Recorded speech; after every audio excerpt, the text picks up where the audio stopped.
और तो अभी आपके देखेंगे रेप्लिकेशन हमने सेटअप कर चुके हैं, और इसको मैं आपको दिखाता हूं मॉनिटर करके स्टेटस, जिससे पता लग जाएगा कि करंट स्टेटस क्या है। तो आप यहाँ पे देखेंगे कि इसका स्टेटस फाइनली अभी थोड़ा क्रिटिकल बता रहा है, लेकिन थोड़ी देर के बाद ये पूरी डेटा रेप्लिकेट हो जाएगा और आपका ये एक्सीलेंट स्टेटस हो जाएगा। इसके पहले जाने के पहले मेरा टारगेट होगा कि मैं जॉब को एक्सपेंड करूं और वन बाय वन जॉब में बताऊं। तो इस जॉब एक्टिविटी मॉनिटर को ओपन करेंगे। यहाँ पे मैं फिल्टर करूंगा क्या, आपने डेमो पे लगाया है, एप्लीकेशन सेटअप किया है, तो डेमो वाले को मैं यहाँ पे फिल्टर कर रहा हूँ। कुछ भी नहीं करूंगा, यहाँ डेमो डीबी इस नाम से जितने भी जॉब है उसको फिल्टर कर रहा हूं। देखिए यहाँ फिल्टर किए तो आप देख रहे होंगे कि आपके पास 3 जॉब यहाँ पे है। अब चलते हैं, ये आपका हो गया पब्लिकेशन। अब मैं जाता हूं दूसरा, आपका सब्सक्राइबर डेटाबेस पे जाता हूं और इसके मॉनिटरिंग में जाके यहाँ पे फिल्टर करता हूं, तो आपको देखिए कोई भी जॉब आपका नहीं है। इट मींस कि जो भी रेप्लिकेशन वाला मेथड काम कर रहा है बेसिकली पब्लिशर से चल रहा है, सब्सक्राइबर पे कोई लोड नहीं है। तो अब यहाँ पे फिर से मैं इसका, आई थिंक हमने खोला ही था रेप्लिकेशन का मॉनिटर, तो यहाँ पे देखेंगे कौन कौन से जॉब है और क्यों आपको समझना जरूरी है। पहला जॉब मैं नीचे देख रहा हूं जो ये आपका सक्सीडेड है। इट मींस बेसिकली ये क्या, उसके बाद यहाँ पे दिया है नॉट शेड्यूल, देख रहे हैं। इट मींस कि ये आगे रन करने वाला नहीं है, कोई शेड्यूलिंग इसका नहीं है कि नेक्स्ट रन कब होगा, कल होगा या परसों होगा या 2 घंटे के बाद होगा। इस जॉब के बारे में देखते हैं।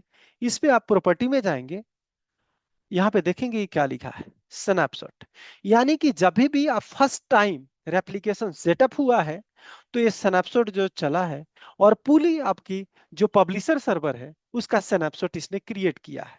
यानी कि फाइनली डेटा जो यहाँ पे डेमो रेप के अंदर आया है बेसिकली उस स्नैपशॉट से आया होगा।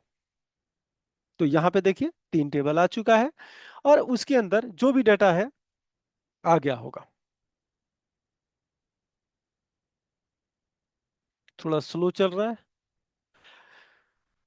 ये काम करते हैं। ये आपने देख लिया, ये फर्स्ट जॉब का काम होता है। जो भी आप transaction application, merger application, snapshot application आपने सेटअप किया है, तो स्नैपशॉट क्रिएट करने का काम है इस जॉब का। यानी कि जो भी आपका पब्लिशर डेटाबेस है, जो जैसे डेमो डीबी है, तो इसका पूरा इसने इमेज क्रिएट किया है। जितने आर्टिकल आपने सेलेक्ट किया था, हमारे केस में 3 आर्टिकल 3 टेबल हमने सेलेक्ट किया था, वो तीनों आर्टिकल को इस स्नैपशॉट के अंदर ये जॉब हेल्प किया होगा स्नैपशॉट क्रिएट करने में। आगे आपका ए जॉब है, बेसिकली क्या कर रहा है इसके बारे में दिखाता हूं। इसकी प्रॉपर्टी में आप जाएंगे और यहां पे जॉब है लॉग रीडर। तो बेसिकली ये लॉग रीड करने के लिए जॉब है कि जो कुछ भी प्राइमरी डेटाबेस पे कुछ भी आपका ट्रांजैक्शन होता है, जो उसका सारे लॉग को रीड करने का कैपेबिलिटी ये जॉब के पास है। यानी कि मैं इंसर्ट करूं, तो इंसर्ट करूंगा तो लॉग फाइल के अंदर एंट्री होगी, उस लॉग को रीड करने का काम किसका है, इस जॉब का है। लेकिन ये जॉब देखिए क्या हो रहा है, ये जॉब आपका एग्जीक्यूटिंग स्टेट में, ये कोई इसका टाइम नहीं है। इट मींस ये कंटिन्यूअस आपका चलता रहेगा जॉब। इट मींस कि जो कुछ भी आपने प्रोडक्शन डेटाबेस पे जो भी इंसर्ट, अपडेट, डिलीट उस 3 आर्टिकल में करेंगे, 3 टेबल में करेंगे, तो सारे चेंजेस ये लॉग रीड करेगा। तीसरा जॉब है डिस्ट्रीब्यूशन जॉब होगा। मैं इसको प्रॉपर्टी में जाता हूं और यहां पे चेक करता हूं तो डिस्ट्रीब्यूशन, ये भी कंटिन्यूअस जॉब चलते रहता है कि जो भी आपने लॉग रीड किया, जैसे इंसर्ट हुआ, अपडेट हुआ, डिलीट हुआ, वैसे ही जो कुछ भी डेटा इस डिस्ट्रीब्यूशन के पास आएगा, एजेंट के पास आएगा, तो जितने भी सब्सक्राइबर होंगे उस सब्सक्राइबर पे रेस्पेक्टिव चेंजेस को अप्लाई करेगा। यानी कि रेप्लिकेशन को सेटअप करने के लिए आपका ट्रांजैक्शन एप्लीकेशन के लिए 3 एजेंट बहुत इंपॉर्टेंट है। पहला एजेंट स्नैपशॉट एजेंट, जो आपका प्रोडक्शन डेटाबेस के जितने भी आर्टिकल होंगे आपने चेक किया होगा, ऐड किया होगा, उसका स्नैपशॉट क्रिएट करेगा। दूसरा काम आता है log reader agent. Log reader agent का काम है इसको 24x7 काम करना है। जो भी आपने ट्रांजेक्शन, आपने जो कुछ भी ट्रांजेक्शन आप पब्लिकेशन डेटाबेस पे करेंगे उस टेबल पे करेंगे जो टेबल आपने स्नैपशॉट में क्रिएट किया है, तो उसका ये लॉग रीड करेगा, लॉग रीडर एजेंट। और उसके बाद और लॉग रीडर एजेंट रीड करेगा, और डिस्ट्रीब्यूटर एजेंट डिस्ट्रीब्यूशन डेटाबेस के अंदर जो कुछ भी डेटा आएगा इस ट्रांजैक्शन लॉग से, उस लॉग को फाइनली आपके सब्सक्रिप्शन वाले डेटाबेस पे रेप्लिकेट करेगा। तो ये तीनों मोस्ट इंपॉर्टेंट जॉब है। अगर आपको कोई क्वेरी है तो आप कर सकते हैं, और यही जॉब पे पूरी ट्रांजैक्शन आपका काम कर रहा है। अगर कोई आपसे कंपनी से पूछता है, okay, how many agents required for transaction application, so you have to explain three replication agent are required. First is a snapshot. Those agent is mainly help to create a snapshot of respective articles. Second, log reader agent mainly helping to read a log and push data into the distribution database. Next agent is called distribution job agents mainly helping to push a data into the subscriber server. ये आपको clear है? और ये question बहुत बार पूछा जा सकता है रेप्लिकेशन का। अगर ये क्वेश्चन नहीं है तो रेप्लिकेशन नहीं पूछा जाएगा।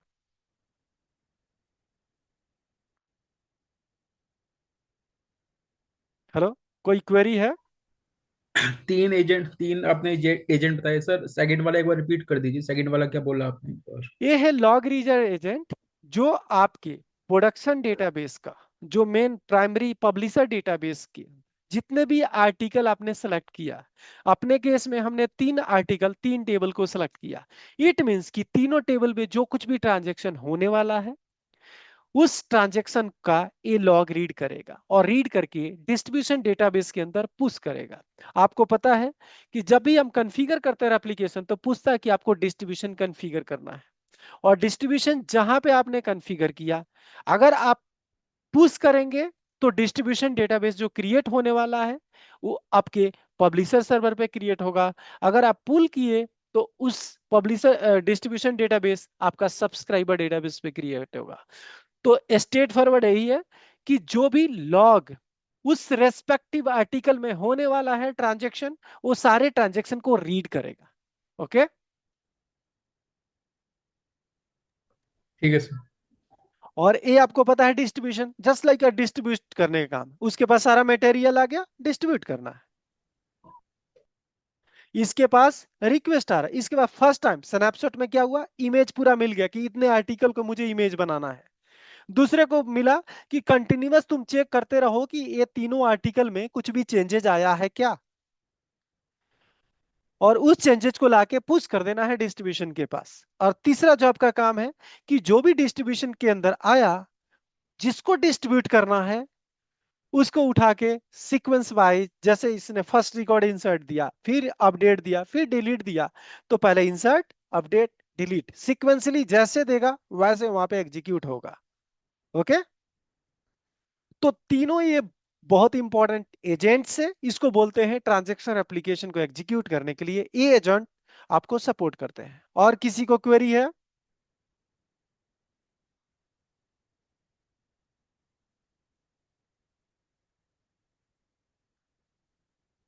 अगर क्वेरी है तो आप रेज कर सकते हैं, 1 मिनट टाइम है आपके पास।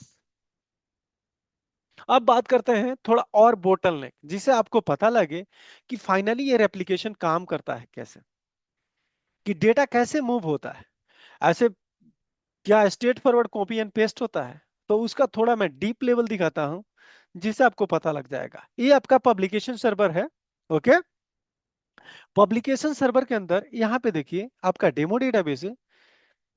यहाँ डेमो डेटाबेस के बाद यहाँ पे एक्सपेंड कीजिएगा प्रोग्रामेटिकली, यहाँ पे स्टोर प्रोसीजर, यहाँ पे थोड़ा मैं आपको रिफ्रेश करता हूँ। ओके। यहाँ पे नहीं है, कहाँ पे हमारा डेटाबेस है? ओके, यहाँ पे थोड़ा मैं आपको इंजीनियरिंग दिखाता हूँ। ये पब्लिशर डेटाबेस था। ओके। डेटा पब्लिश हो रहा है, लेकिन डाटा कहाँ इंसर्ट होगा आपको पता है? यहाँ पे। ये सब्सक्राइबर डेटाबेस है 02। ओके। इस तीनों टेबल में डेटा जो भी ट्रांजैक्शन होने वाला, इंसर्ट, अपडेट, डिलीट।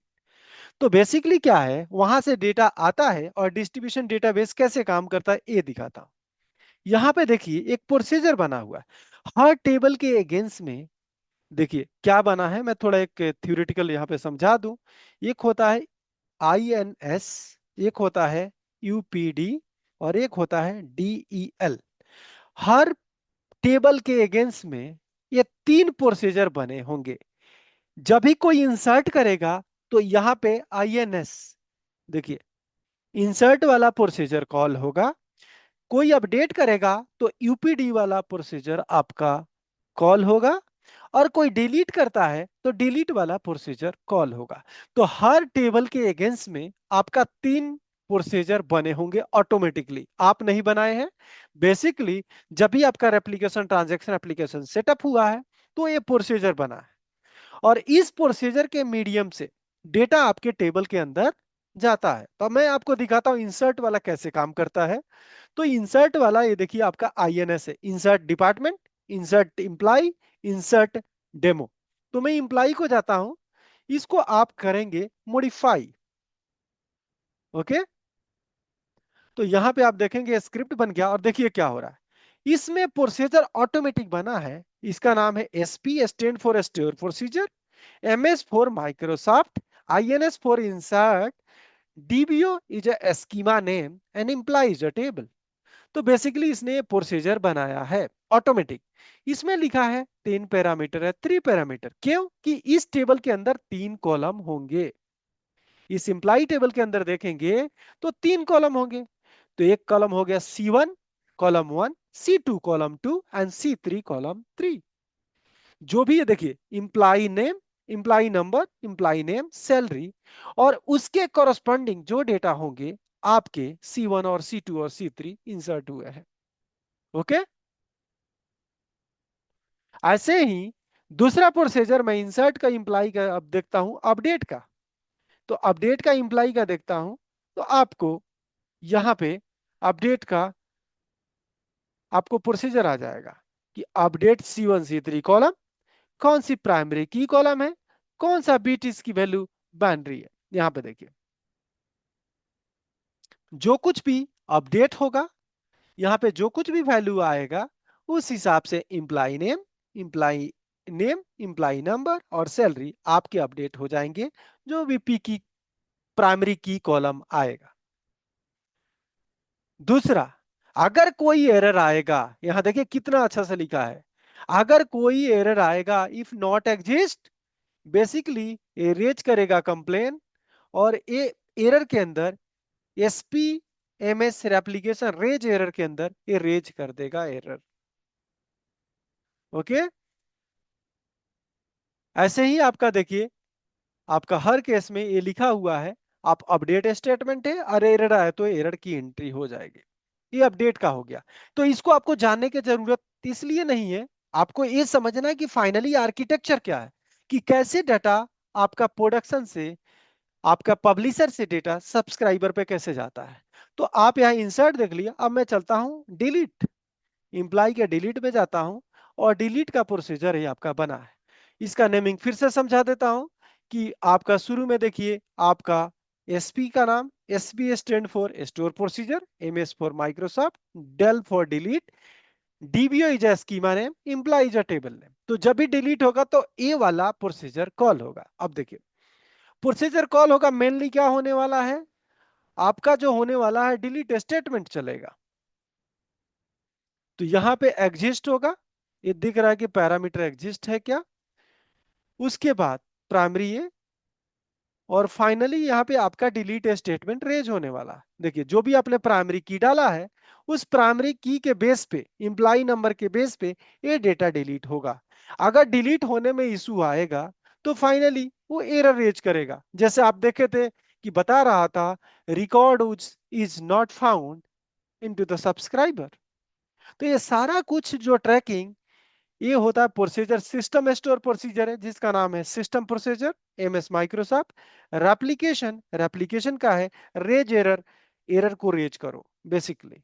तो ये सारे प्रोसीजर हर टेबल के अगेंस्ट में आपके प्रोसीजर तीन बने होंगे, जो मैंने कहा, आईएनएस, इंसर्ट, यूपीडी अपडेट और डीड फॉर डिलीट।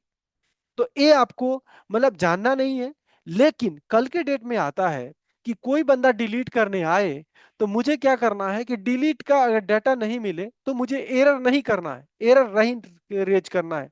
तो बेसिकली आप इसका हेल्प लेके, जैसे मान लीजिए कि मुझे डिलीट पे एरर नहीं देना है, तो डिलीट वाला को मैं ओपन करूंगा। एक सेकेंड, मैं डिलीट वाले को ओपन करूंगा, इसको करूंगा अल्टर, और नीचे वाला जो प्रोसीजर है, अगर ये फेल हो गया डिलीट, तो मैं इसको कमेंट कर दूंगा, तो अब आपके एरर रेज नहीं होंगे। इसको कमेंट कर दूं तो आपके एरर आपका नहीं आएगा। क्लियर हुआ क्या? अगर सपोज कीजिए मैं चाहता हूं कि कोई डेटा डिलीट करूं, बाय चांस किसी ने सब्सक्राइबर पे डिलीट कर दिया, तो उसका एरर मुझे नहीं मिलना चाहिए। मैं चाहता हूं नहीं, उसे कोई इग्नोर करो, तो मैं क्या कर सकता हूं, इस प्रोसीजर में जाऊंगा और एरर वाला जो सेक्शन था मैं उसको कमेंट कर दिया, काम खत्म। इट मींस कि होगा तो डिलीट होगा, नहीं तो कोई प्रॉब्लम नहीं। क्लियर? हाँ सर, क्लियर, वैसे तो क्लियर है। मतलब किसी वजह से किसी ने डिलीट कर दिया तो हम उसको सेक्शन आउट कर देंगे, उसका कुछ फर्क ही, फिर वो लूप ही नहीं चलेगा। अब देखिए, हम अभी एक डेमो करेंगे ना, तो उस डेमो में आपको दिखाएंगे कि उस डेमो में डाटा आपका डिलीट हो गया। लेकिन अगर सपोज कीजिए बिजनेस कहता है, कंपनी कहता है कि कोई बात नहीं, अगर डेटा नहीं है तो इग्नोर करो, मुझे एरर मत बताओ कि एप्लीकेशन में एरर हो रहा है, और उस एरर के चक्कर में बाकी रिकॉर्ड इंसर्ट होना, अपडेट होना बंद हो जाए। ओके? तो अगर ठीक कंपनी है। एक्सेप्ट करता है कि नहीं डिलीट हो रहा है, मुझे कोई फर्क नहीं पड़ता, लेकिन अगर डेटा हो तो डिलीट हो, नहीं हो तो कोई एरर नहीं। ओके? रेप्लिकेशन बंद नहीं होना चाहिए। ओके? तो मैं एक प्रैक्टिकल वो सेशन करूंगा और जिसमें आपको क्लियरफाई कर दूंगा कि फाइनली आप कैसे उसको, ये अगर हटाने के बाद मल्टीपल फिक्सेस होगा, जैसे ये भी एक फिक्स होगा और भी फिक्स बताऊंगा, मल्टीपल फिक्स के थ्रू हम लोग जाएंगे। ओके? अगर आप लोगों को कोई क्वेरी है तो आप देख लेंगे, जब भी कोई टेबल, अगर आप सपोज ये 100 टेबल होगा, तो यहां पे मान के चलिए 300 स्टोर प्रोसीजर सिस्टम जनरेटेड बना होगा, ये आपको ध्यान रखना है। और ये कहां बनेगा? सब्सक्राइबर मशीन के स्टोर प्रोसीजर सेक्शन में, सब्सक्राइबर के डेटाबेस के स्टोर प्रोसीजर में। क्लियर? जी। प्रकाश और सारे लोग बताएं कि क्या दिक्कत है, कोई प्रॉब्लम है? नहीं सर। अजीत, कोई प्रॉब्लम है? वन बाय वन आप रेज कर सकते हैं, नहीं तो फिर बाद में प्रॉब्लम क्रिएट हो जाएगा।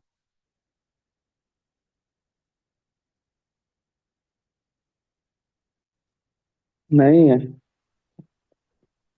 ओके प्रिया, कोई इशू?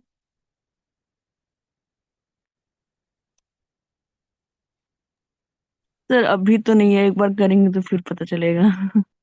ओके, तो बेसिकली ये वाला आपको, या अगर आप एक्सप्लेन करने के लिए कभी भी इंटरव्यूअर को जाएंगे, तो ये अगर बताते हैं कि ये सारे, बेसिकली क्या होता है कि जब भी हम एप्लीकेशन सेटअप करते हैं, तो 3 distinct store procedure, system store procedure create कर होता है, जिसमें कंटेन होता है, जैसे कि आप स्टार्ट कर सकते हैं SP_MS INS UPD and delete.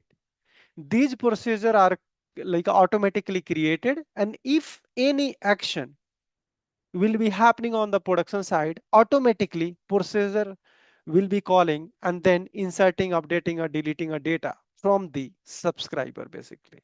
तो ये इंटरनल बताएंगे तो बहुत इंप्रेस होगा इंटरव्यूअर, और वो कहेगा कि बंदे के पास अंडरस्टैंडिंग है एप्लीकेशन का, कि अधिकतर 100% 80% आदमी को पता नहीं होता है कि अंदर वो कैसे काम करता है। तो यही सारे प्रोसीजर आपके हेल्प करते हैं आपके सब्सक्राइबर डेटाबेस के अंदर ये सारे तीनों एक्शन करने के लिए, अपडेट करने के लिए, डिलीट करने के लिए और इंसर्ट करने के लिए। और ये अंदर की इंजीनियरिंग आपको नहीं बताना है, बट कुछ अगर ऐसे क्वेश्चन आ जाता है कि आप ये बताओ कि सपोज करो कि डेटा, जैसे कहा था मैंने कि आप डिलीट हो, लेकिन अगर डेटा नहीं हो तो इग्नोर कर दे डिलीट, ये नहीं कि मुझे रेज करे, क्योंकि आपको मैंने बताया था कि मैंने सीक्वेंशियल 1 by 1 प्रोसेस सोचा, जैसे लॉग रीडर लॉग रीड किया, जैसे मैंने इंसर्ट किया तो इंसर्ट वाला कॉल होगा, अपडेट किया तो अपडेट वाला कॉल हुआ, और डिलीट किया तो डिलीट वाला कॉल हुआ। बाय चांस सब्सक्राइबर पे जाके किसी यूजर ने डेटा को पहले ही डिलीट कर दिया, और जब प्रोडक्शन पे डिलीट चला तो डिलीट वाला प्रोसीजर चलेगा, और डिलीट करने जाएगा तो डेटा नहीं मिलेगा, तो फाइनली क्या कहेगा, data is not found on subscriber ID 456 whatever। तो उस केस में आपका रेप्लिकेशन अब फेल हो जाएगा, आगे कितना हो लाइव डेटा आने वाला हो वो डेटा आपके सब्सक्राइबर पे आएगा नहीं। एक बार इशू आ गया, समझिए कि आगे वाला रेप्लिकेशन जो भी डेटा होगा आपका आगे मूव नहीं करेगा। तो ये सारे सीक्वेंशियल प्रोसेस है एक पब्लिकेशन के अंदर। अगर डिफरेंट पब्लिकेशन है तो डेटा आपका इंसर्ट होगा, इसमें कोई डाउट नहीं है। तो ये सारे आपको फिक्स करेंगे। कितने मल्टीपल मेथड से आप फिक्स कर सकते हैं वो मैं अभी आपको फिक्स करके दिखाता हूं। तो ये काम करते हैं, आप लोग नेक्स्ट सेशन को ज्वाइन कर सकते हैं। अगर किसी को क्वेरी है तो आप रेज कर सकते हैं। मैं रिकॉर्डिंग स्टॉप करता हूं।